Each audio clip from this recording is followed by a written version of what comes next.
let's talk about the family nature of the Pythagorean identities. And what we mean by that is when you know one identity, you really know a lot more than that. And I think back to when my children were in school and they learned fact families. They learned, if 2 plus 3 is 5, that means 3 plus 2 is 5, and 5 minus 3 is 2, and 5 minus 2 is 3. So when you knew one piece of information, it really allowed you to know a lot more.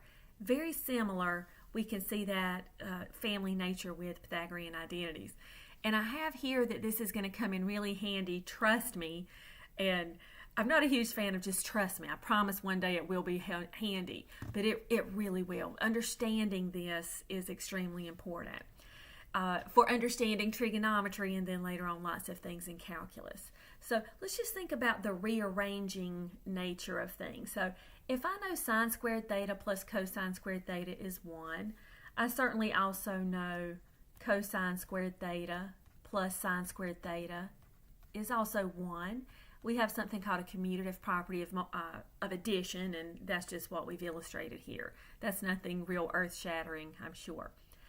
But thinking about this, if I subtract cosine squared of theta on both sides, I have a rearranged version, just rearranged, that the sine squared of an angle is equal to 1 minus the cosine of that same angle squared. Can you picture that if we had subtracted sine squared of theta instead, we'd have cosine squared theta is equal to 1 minus sine squared theta. Okay? So pause the video, and I'd like you to rearrange these other two Pythagorean identities in the same way. So take a look. How did you do with rearranging these? And I hope that you did well. And of course, it doesn't even stop here. Let me just take this for example. If I subtract secant squared of theta on both sides at this point, I have that tangent squared of theta minus secant squared of theta is equal to -1.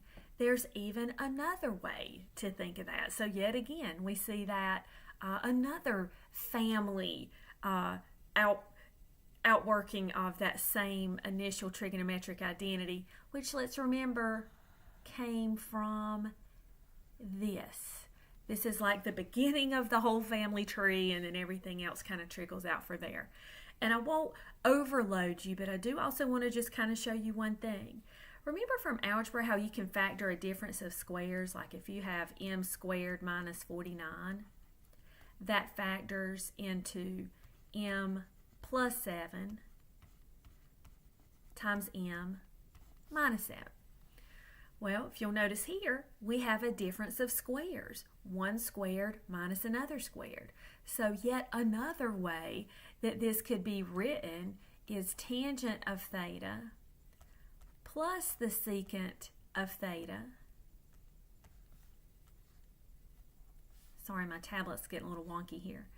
Times the tangent of theta minus the secant of theta,